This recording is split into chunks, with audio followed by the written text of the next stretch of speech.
Spokane Valley could become a sanctuary city of a different Councilman kind. Caleb Collier says that this I'm proposing that the city of Spokane Valley issue a proclamation stating that our city is a Second Amendment sanctuary city.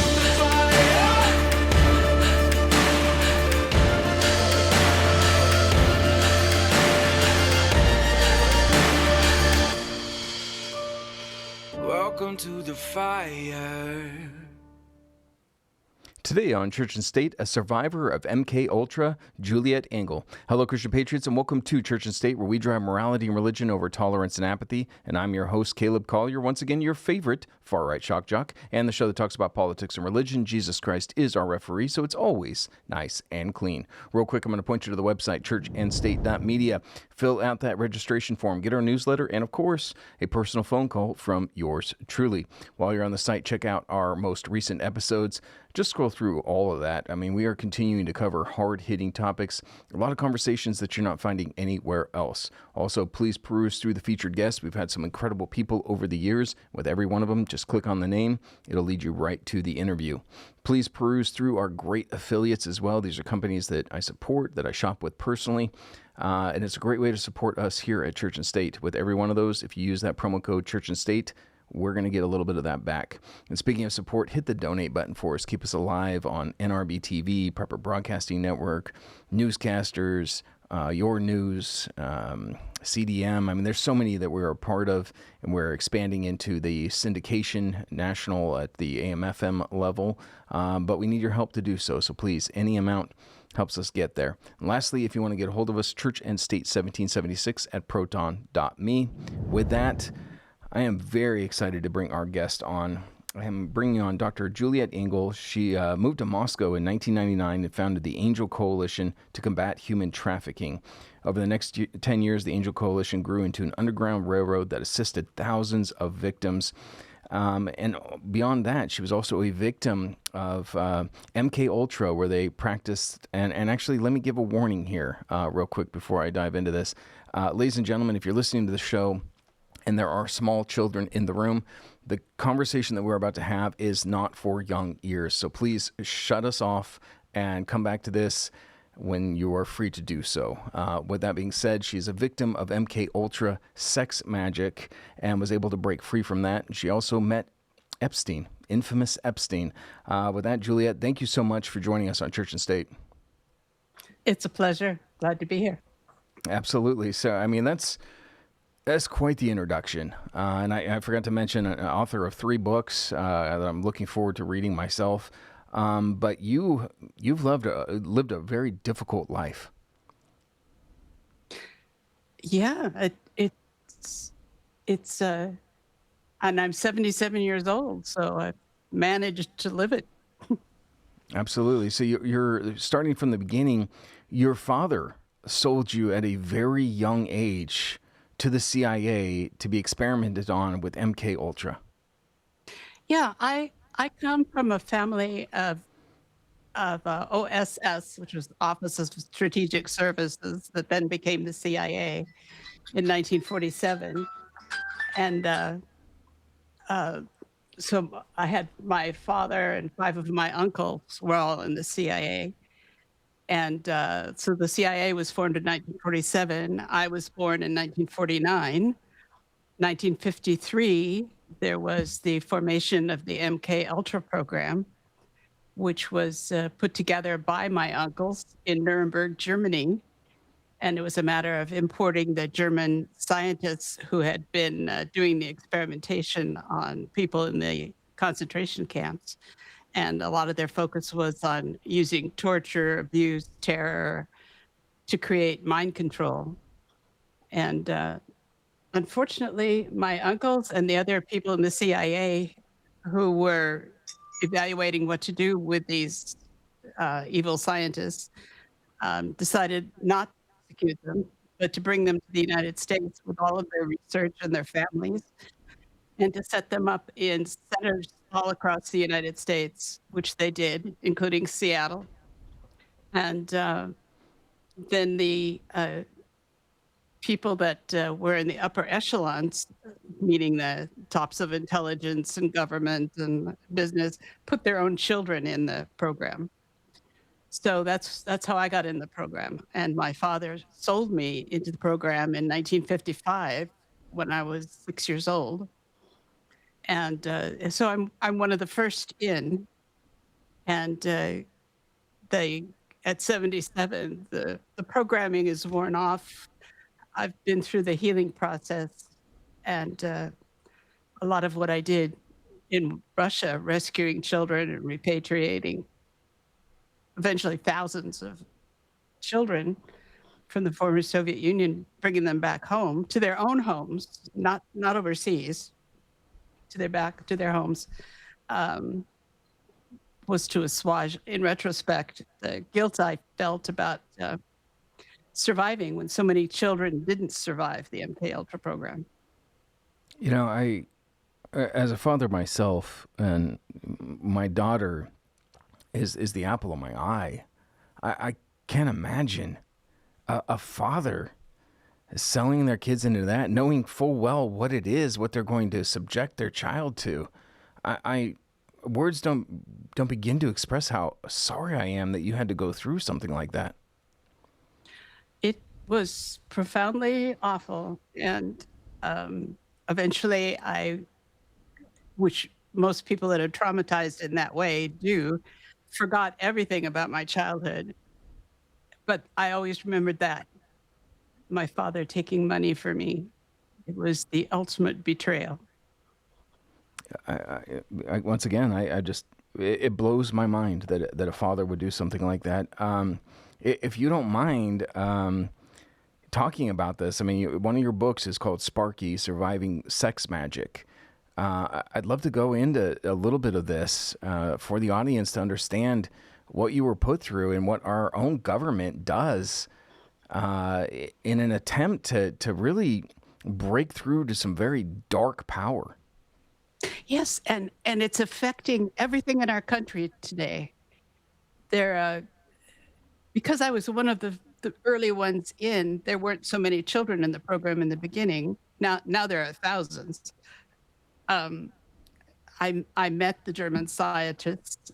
I met the organizers of the program, which included Sidney Gottlieb, who was known as the chief poisoner of the CIA, who came into with unlimited quantities of LSD, which he used on us, and his goal being the ultimate control of the mentality of everyone in the United States through drugs, which are derivatives of LSD, and that would be Prozac. So they've accomplished a lot of the goals that they set out to do. But it's not too late to stop this, turn it around, and get our countries back. Kick these people out. Before this all goes into AI, and no one can think beyond the stupid garbage which is being deliberately fed into AI as part of the MKUltra program.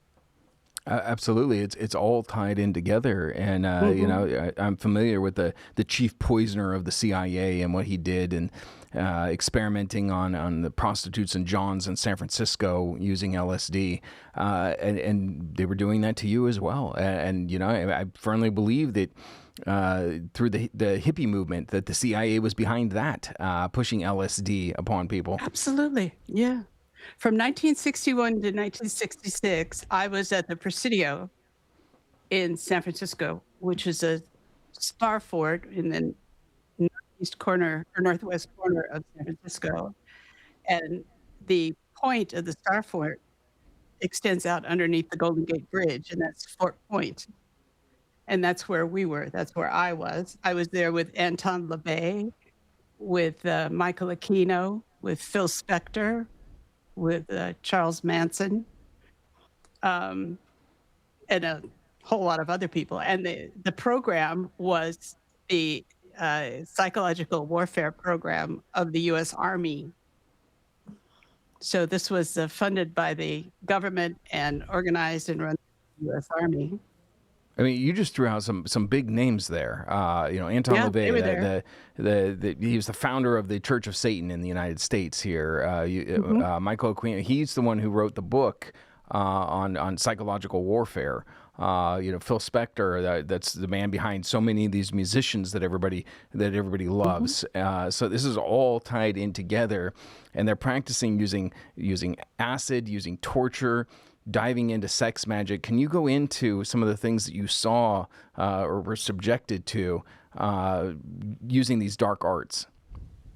Well, it was the Church of Satan was created there at Fort Point, and what they were doing with us, I was 12 to 16 years old, and then I escaped. But what I was doing for them was doing trans dimensional and intertime travel to bring back lore, alien entities, demonic entities that they then incorporated into the Temple of Set and the Church of Satan. And what they were using us for was writing the Satanic Bible. Could write backwards. But and everything was soaked in drugs. So Joan Baez wrote a great song about everything that happened at MKUltra, which is the night begins with a pop of skin and a sudden rush of stars. So everything was done under drugs, and it's interesting. Charles Manson loved the drugs. When I knew him, he was a straight, clean-shaven, nerdy guy. He was married. He was a good musician. He was the one that could organize everything. Something broke, he could fix it. And he did a lot of the background musicals for the people who became very big stars. You're not hearing their own bands on the background tracks. You're hearing Charles Manson and the MKUltra guys. And they used me, people like me. I was in preparation to become a New Age performer. And New Age music was what we were researching, which was how to influence the mind of large groups of people using vibrational energy, frequency, trans-dimensional, electrical impulses. So, I never was able to even listen to the New Age music after that. Oh, I imagine. And I mean, once you wake up to these kind of things and you hear like the backmasking, for example, that was very prevalent during this time period. Yeah, I mean, clearly there was an agenda there. And a lot of the songs that, for people, it's their favorite musician or it's their favorite song. And when you know the truth about it, it's very, very difficult to listen to. Now, you had mentioned that you felt a lot of guilt for surviving. When others hadn't. So during your time here in this facility in San Francisco, were there people that you witnessed that didn't make it, that were killed? Yes, the trans-dimensional travel where you send yourself out of your electrical body, your physical body detaches from your energetic body, and then your energetic body is free to travel in time and space. But if you don't get back in time, your physical body is dead and nobody knows where your energetic body went. And that happened. So you're talking about astral projection. I suppose you could call it that, or the transdimensional travel or the interdimensional travel. They were trying to bring back alien languages and languages from ancient civilizations. But, it was all under drugs. So as far as I'm concerned, it was all useless, pointless. Shouldn't have been done. And the Nazi research should never have been done. And bringing that research to the U.S. should never have been done. And those scientists should have been punished instead of rewarded. And now those families are third generation in our society. and I don't think they're doing us any good. No, I would absolutely agree. I think Operation Paperclip, as it's referred to, is one of the worst things that the United States has done, bringing in these Nazi scientists and researchers. And, I mean, what you're talking about with the drugs, perhaps this is why the Bible warns us 3 times to be mindful, to be wary of pharmakia, which is where we get the word pharmacy from. And as you point out, these third-generation people, they've moved from doing this in secret underground bases to doing it out in the open, and the public is unaware of it. Yes, and I think that we're going to find that. Well, I think you mentioned in 1976, Senator Church had a commission to review MKUltra, and they did admit that at that time there were 80 American institutions running 150 programs. Thousands of people had been affected by that time, from 1953 to 1976, and then they claimed that they'd ended the program, which they hadn't, and they had destroyed all the records under Richard Helms. So, but 1 year later, up comes the Senior Executive Service, and so it's the strange, unaccountable government agency, which now has thousands of people in it. These are the people who become the permanent deep state because nobody knows who they answer to. They can be put into any business. So these CEOs that make no sense, they're coming out of the Senior Executive Service, trying to run organizations or that were at one time legitimate and now make no sense at all, like a lot of the UN agencies. They've been staffed now by Senior Executive Service. So, and they can't be fired. They make more money than anyone else. They have some kind of a incredible $1 million retirement fund. So who are these people? They have a website. You can look up the Senior Executive Service. They're listed in the Plum Book, which is a book of like everybody you wondered like why the earth weren't these people fired and prosecuted, because they're in the Plum Book. They're in the Senior Executive Service. So I think we're seeing that. I think just recently, didn't the Supreme Court just pass a decision so that these people can be fired? First step. Yes, there we go, Senior Executive Service. And they brag in their website that they control 76 of our top government agencies, and they are unaccountable, and they are inexplicable. And I think they're the people that were chosen from the MKUltra program because of their compliance and their agreement to become amoral, soulless entities. And this is what MKUltra was aiming for with Church of Satan, Temple of Set, Satanic Bible, Helter Skelter, that came right out of the Presidio. And you talked about the giving LSD to the hippies in San Francisco. I was definitely part of that. And and that's where they were trying to generate Helter Skelter. And evidently, it eventually worked on Charles Manson because it wasn't who he was when I knew him. It was not the crazed lunatic that we all came to know through media. No, but he did like the drugs. Yeah. Eventually, you end up escaping at 16, 17 years old, and you actually start a company, a business with ultrasounds, and you're up in Washington State at this point, and you get invited to a private island where you're going to have a very swanky event, and you meet Epstein, Jeffrey Epstein, and his brother, who offered you a rather lucrative deal. Can you go into that a little bit? Yeah, I was invited to what I was told it was supposed to be a book premiere and a book party, and by a friend of mine who lived in Friday Harbor. So I went up to Friday Harbor, stayed at her home, and the police chief drove she and I out to the beautiful house on a cliff overlooking the Puget Sound.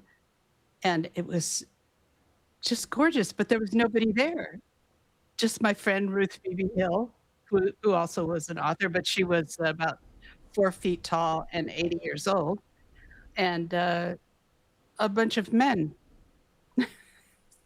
So, who didn't look to me like authors. And then seaplanes started flying in, and it was the Iran-Contra crowd. I don't know if you're old enough, but at that time in Seattle, they were sort of the legendary gentlemen bandits.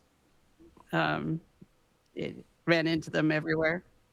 And two of them were Jeffrey Epstein and the man who I believe is his brother. So you're talking about I'm sorry to interrupt, but you're talking about the CIA cutout pilots that were running the Iran-Contra. They were running the drugs into Nicaragua and then taking the arms into Nicaragua, flying back with a plane full of drugs into the United States to disperse that. And Gary Webb did a fantastic job. Unfortunately, he was murdered over it, of revealing that information. So that's the pilots that were bringing in all these men. Yes. But being it was 1988 in Washington State, it wasn't unusual to see them. So then they flooded into this party. So suddenly there were about 30 men in this room, and I think at that point I couldn't remember my own MKUltra background. I couldn't remember my childhood. I couldn't remember anything. But this was triggering every warning bell in my body. So I didn't drink anything. I didn't eat anything. And Epstein kept trying to take me on tours of this beautiful house. And I kept not going. And eventually he said, "You like this house?" And I said, "Yeah, it's beautiful." And he said, "Well, you can have it."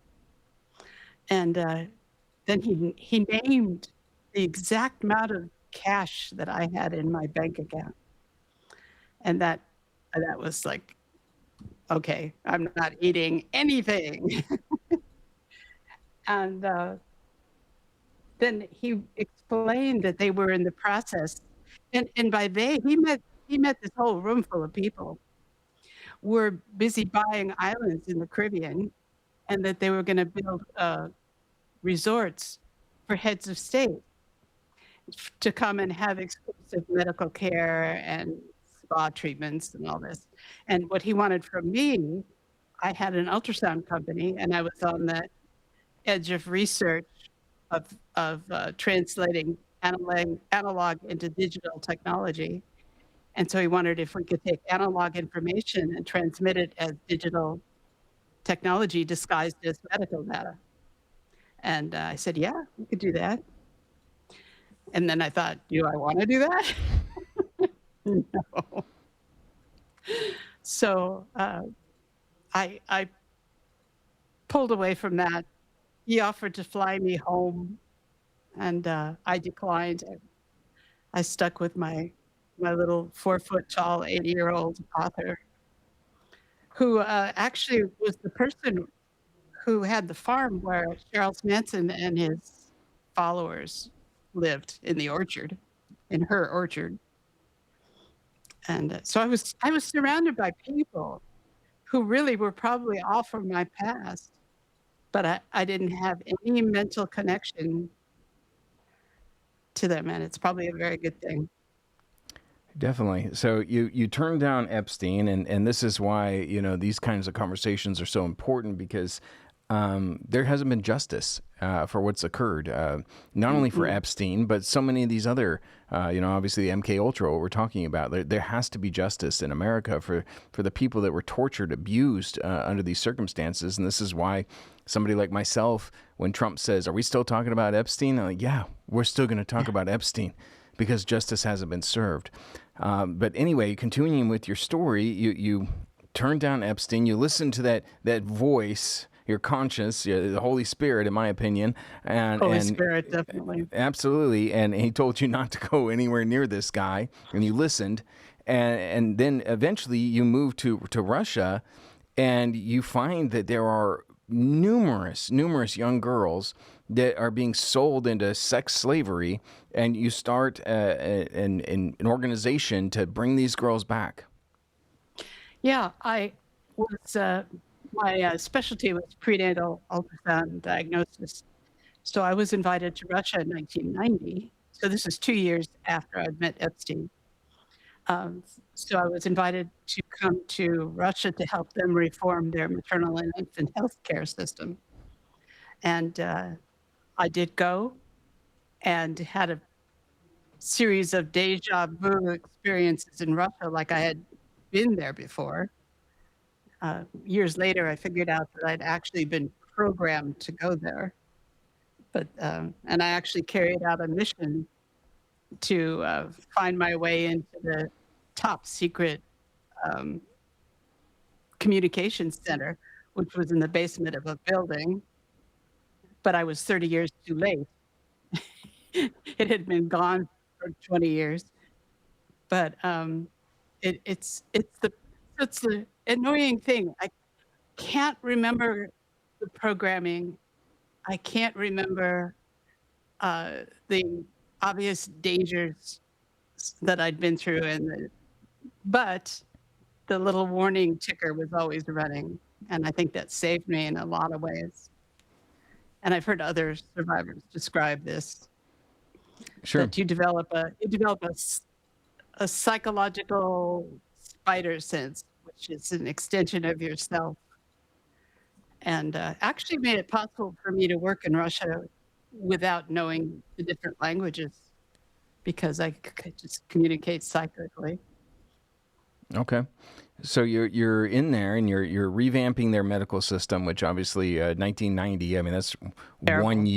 1 year after the fall, basically. So you're still dealing with all of that, and obviously communism was not a very good system. I mean, with everything, but medical care included. So you're doing this, and you start recognizing that there's all these girls that are being sold into slavery. Can you walk us through that story? Because even in this, if memory serves me correctly, your mentor was actually assassinated, and you were told you were next. It was my protege who I'd rescued from trafficking. Okay. As I was working in the maternity hospital, I did discover that about a third of children being born in Russia were being abandoned at birth. And they would go into birth houses, and from there they would go into orphanages. And from the orphanages, as soon as they hit the age of 15, they disappeared.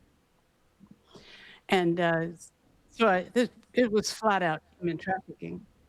And I followed a group. I got to know kids in various orphanages. And Juliette, let me pause you real quick. I apologize, but we hit that hard break. I hate doing this, but audience, we're going to come back. We're going to finish this conversation. It's not over yet. This is Caleb Collier with Church and State. Are you tired of your device spying on you?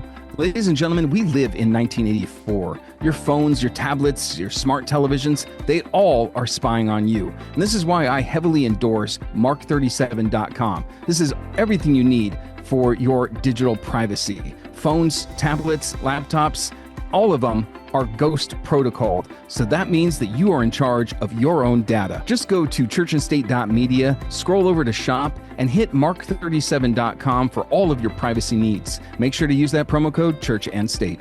And we are back, and thank you for staying with us. You're over at churchandstate.media, and we're going to go right back to our guest. I'm not going to belabor this real quick because I want to go right back into it, but check out our affiliates, ladies and gentlemen. There's some incredible affiliates that we have. Just scroll through it and examine all the different ones that we do. Ghost phones, ghost laptops, social media that is satellite-based, great shirts. We have a nicotine replacement with Patriot Pouch.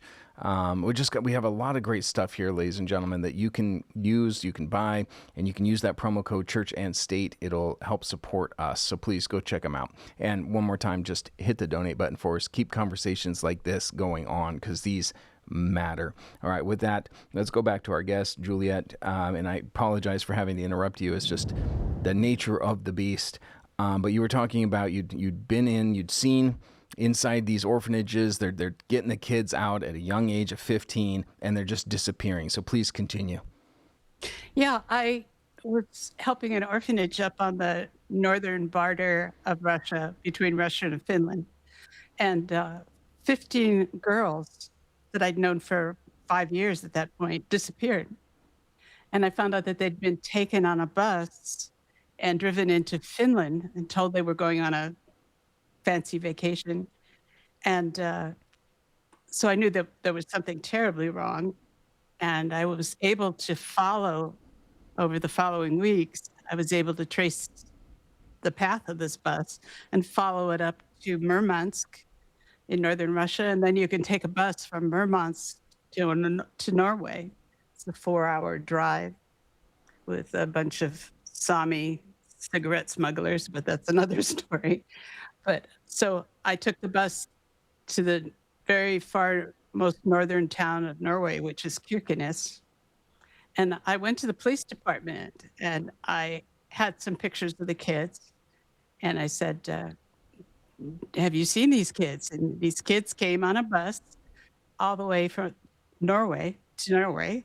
And I want to know what happened to them. I want to take them back. And the policeman at the desk opened a big drawer, and it was full of Polaroid pictures. And it was all face shots of children, but they were all dead. And that, I regret that I didn't take some of those pictures, that I didn't copy the pictures, that I fell apart. And I realized what was happening. And I came back the next day and they said they didn't have any pictures. Of course, they got their story together. But they did admit that they buried the children that they found every week, and they put them all in a grave called Natasha. And it just broke my heart. And those kids are so vulnerable. Nobody spoke up for them. Nobody cared about them. I suppose it triggered my own experience of having been sold by my father and how helpless I was. But boy, I wasn't helpless anymore. And I decided to do something about all of that. And I was able to get one of the first U.S. State Department grants for evaluating trafficking in persons in Russia. And of course, they wanted me to go out and find all kinds of horrible things about Russia. And I did. I did a study that covered the entire former Soviet Union, and we did questionnaires. We did a chat room from Vladivostok to Kaliningrad, which 11 time zones. Got a huge amount of information.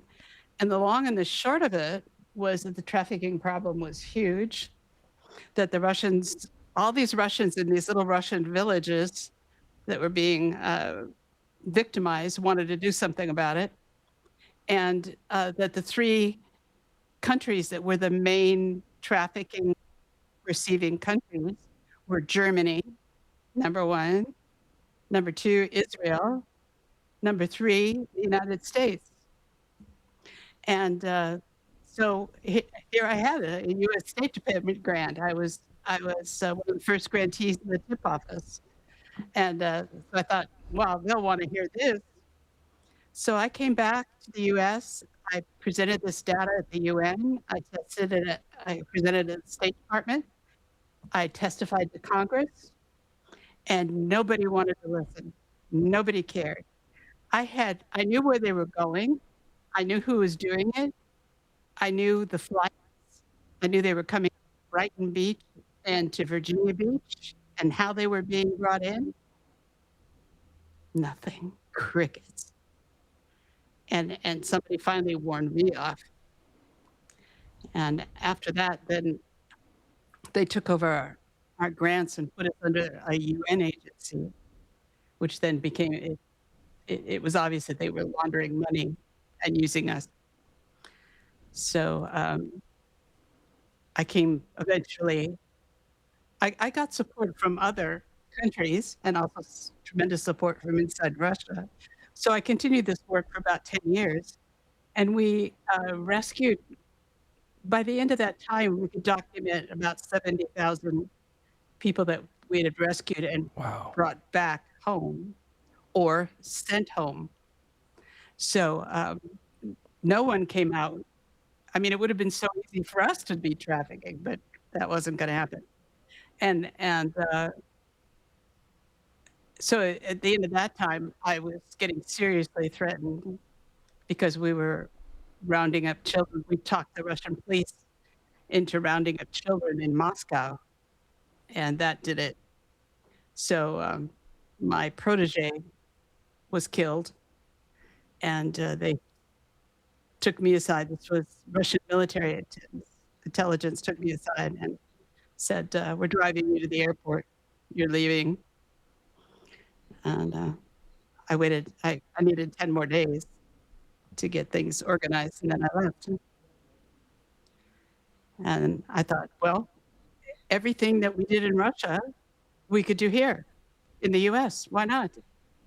The trafficking problem is huge. We know that we're receiving trafficked children, and nothing, crickets.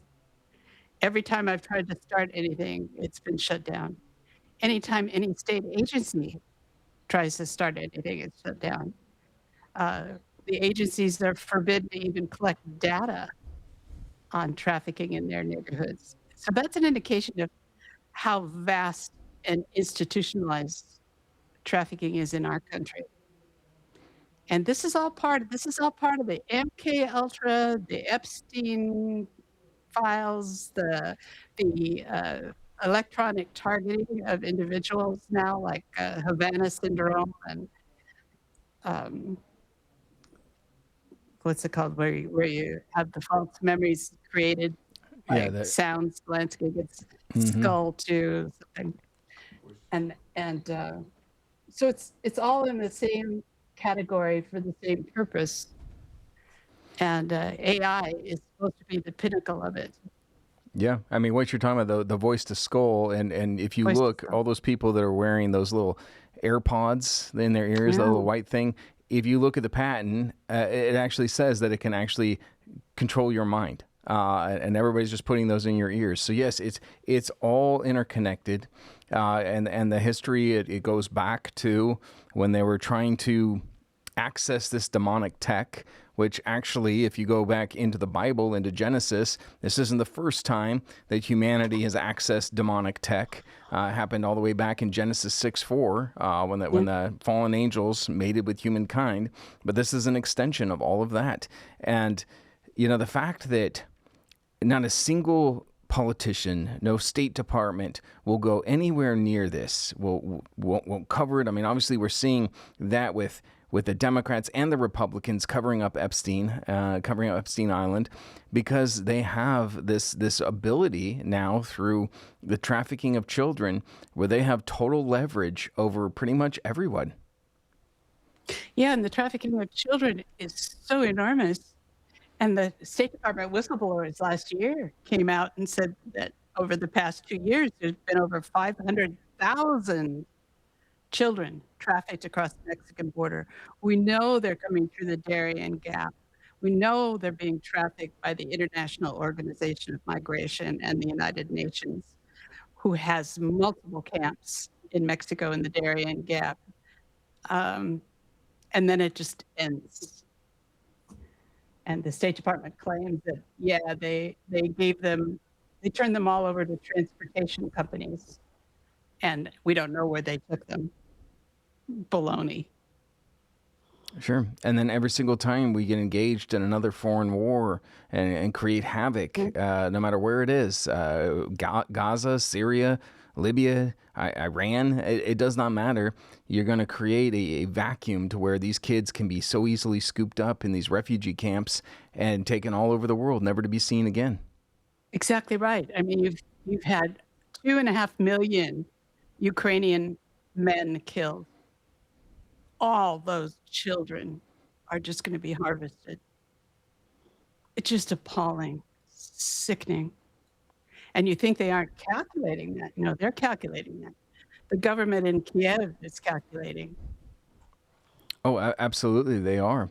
So And I they're want to go back to one of the things that you were talking about here, where you were able to decipher that the three countries that the trafficked, the sex trafficked, the children that were being trafficked were going to, and it was Germany, Israel, and the United States. Now, obviously, this is a global problem. There are countries, I mean, I would say no country is immune to this. But the fact that three very westernized countries are at the top of this trafficking makes you wonder, like, who the good guys are. Yeah. And interesting, I went to all of these countries. Germany is just, I don't know what's wrong with them. I mean, they have, I'm not going to go into that. But Israel, actually, I had more response from Israel when I went to Washington, D.C. and presented this in the State Department. I actually got a response from Ron Dermer, who eventually became the Israeli ambassador to the U.S., and he connected me to prominent Israelis in the Knesset, and they actually became very helpful in repatriating Russian children. We would just call them up and say, this is who's missing. We know they went there. Can you send them back? And they did. So I that's thought, really interesting. I thought the U.S. would do the same. Like, No, we didn't. Now, a lot of people, when they're examining Epstein and his files, a lot of people are pointing the finger towards Israel. They believe he was either Mossad or an agent or something. But your experience with them was that they were actually pretty helpful. well, you got the politics there too, because the trafficking was run by the ultra-Orthodox. And every time there would be a brothel raid or something, it was in an ultra-Orthodox community. And the secular Jewish community intensely dislikes the ultra-Orthodox community. So I think we had that going. I didn't care. I just wanted the kids back. Absolutely, yeah. Politics be darned. It's just about getting these kids back. We're actually fast approaching the end of the show here. But I'm going to have you back. I mean, there's just so much more that we haven't discussed.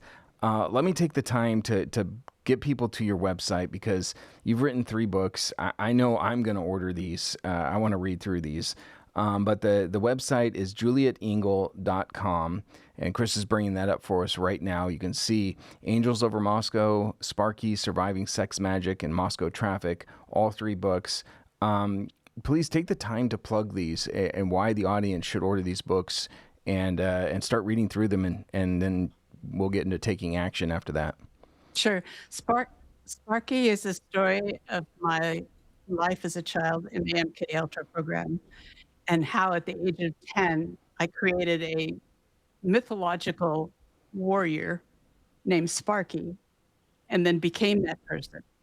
So I invented myself and then became my own person, which eventually became a doctor and went on to do all the work that I did in Russia and other places with rescuing children. And then eventually was able to remember my own life and write about it in Sparky. And Angels Over Moscow is picking up where Sparky left off. So it's where I was invited to Russia, and then all the things that I experienced, which later turned out to be programming in Russia, and how I worked with Russian NGOs and all these international groups to create an underground railroad that did eventually rescue 70,000 people. And the third book, Moscow Traffic, is written as a historical novel, but it's really the Russian experience of MKUltra, because they took a group of the Nazi scientists also, and they created their own MKUltra programs, which then became, I am very certain, became the Russian mafia. So I think we're seeing the results in all of our countries of this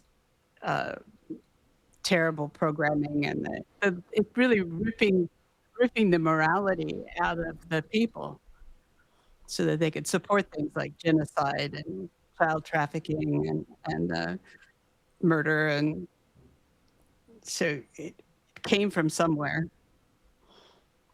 Yeah, I'm going to encourage the audience to read through all of these books. And like I said, I'm going to have to bring you back on to have a second conversation about all of this.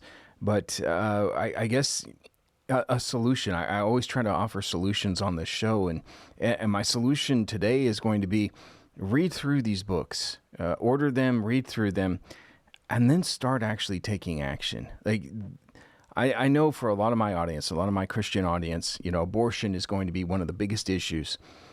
And I agree, abortion is a very important issue. But I would say this is just as important. The lives of these innocent children who are absolutely destroyed through programs like MKUltra and sold into sex slavery. We got to do something about this, ladies and gentlemen. We got to start holding our politicians accountable. This should be one of the primary issues of whether or not you're going to put these people into power to represent you. And Juliette, any last words for the audience here? Well, today, Washington, the Congress is holding the first hearings on MKUltra since 1976, and they did not invite any traffic or MKUltra survivors. I watched the hearing. They had two experts who were very good, and but that's just the beginning. They need to listen to us who were in the program in the 1950s. They need to listen to the people who were part of the whole cultural revolution, in the Presidio and Haight-Ashbury and the influence there, the growth of Satanism, the fact that Michael Aquino could conduct satanic masses in his army uniform. Yeah. I mean, let's ask about that. And be a guest on Oprah. He was a guest on Oprah talking openly about this in uniform. Yeah. And the program I was in was the Psychological War Department. Yeah. And So also that was also the case at Stanford Research Center. yeah. So I mean, it's a difficult episode. It truly is. It's a difficult episode to get through. But I just got to say, as we close out, I want to thank you for being so brave and being so bold. So many people that have gone through experiences like this. And as a former EMT, I've been around children that have been abused, and it broke my heart and made me want to do things that I can't talk about on the show to the parents or to the abuser. So I applaud your boldness and bravery and not being willing to let them destroy you. And so I honestly, I cannot wait to read your books here. I will be ordering these, and I will have you back. And I've got to close this out, but if you hold on one more minute post-production to say our goodbyes, I'd appreciate it. But thank you so much for joining us on Church and State. It's been a pleasure. Absolutely. All right, ladies and gentlemen, there you are. It's a hard subject. It hurts. It hurts the heart. It hurts the soul to have conversations like these, but we have to. And so tonight, go home and hug your kids a little bit tighter. And then after that, make the commitment. You're going to do something about this. You're going to be a warrior for those who can't speak up for themselves, who can't fight for themselves. Church and State is brought to you in part by Colonial Life Spokane Independent Agents, Finders Insurance, and Mark37.com. I'm Caleb Collier. I was born for a storm. Welcome to the fire.